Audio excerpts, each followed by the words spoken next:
At the center of the increasingly unpleasant maritime border dispute between Kenya and Somalia has been foreign hands and interests at play. In recent weeks, United Nations monitors have warned about the possibility of conflict in Somalia due to oil exploration by the West in disputed areas of the Horn of Africa country. Kenya is understood to have specifically taken exception with Norway and written to Oslo over the involvement of a Norwegian company in redrawing its map. At the same time, Norwegian oil firm DNO is one of the companies contracted to explore for oil in the disputed areas. So could the Kenya-Somalia maritime conflict be proxy wars driven by the interests of Western countries? And what is Somalia's role in the standoff? Kenya has done so much for Somalia, hosting, even forming government, helping them form government, and when they have problems, they run to Nairobi. So people are asking, why are they doing that? But it's not the Somali. It's the Europeans and the North Americans. They're probably doing it because they're the ones with all these giant oil companies that are exploring. And some of these are very well connected with the political powers in their home countries.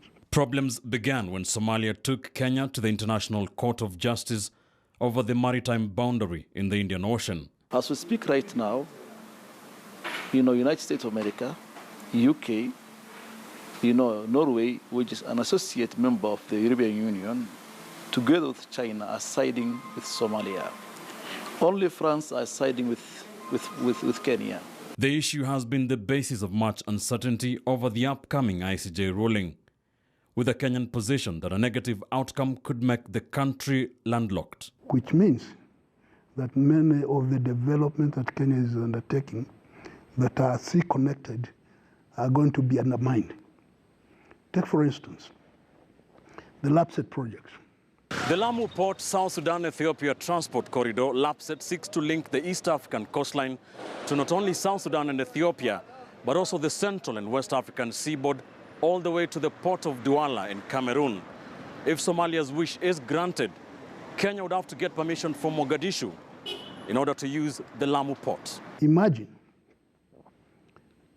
Kenya being told that before vessels, ships, can come to Lamu, they have to ask Somalia for permission. It's ridiculous. According to a report by the United Nations, Norwegian company DNO is one of the firms whose activities could lead to conflict in the region. Canadian-listed Africa Oil Corp, AOI, has also been cited for its oil exploration plans. The ICJ, to start with, is inadequate as a court. It is misguided.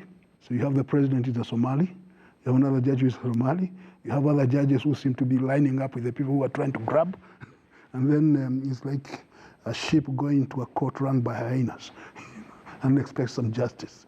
More crucially, the government of Somalia has been criticized for not legitimately representing Somalia interests. Farmajo, he's interesting right now. He's representing the interests of Somalis, no question about that.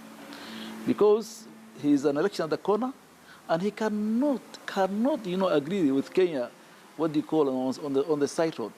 The moment he does, he will not be longer in State House, in Villa Somalia. They remove him. He knows that. Kenya and Somalia have been urged to go back to the drawing board and talk as Africans. Kenya and Somalia, they are neighbors forever. And they have this community living together side by side for centuries. So the issue of just, igniting, tension between the two sister nations, I think will not help the situation at all. Another school of thought insists the ICJ verdict cannot be binding and that Kenya should not engage. It's an advisory opinion, and you take the advice, and then you see what you can do with it. And there are precedents for this. As the ICJ hearing looms, is it time for Nairobi to rethink its strategy? With Kenya's territorial integrity at stake, should the Kenyan government stop the ICJ process and turn to the African Union or IGAD? Ben Kitili.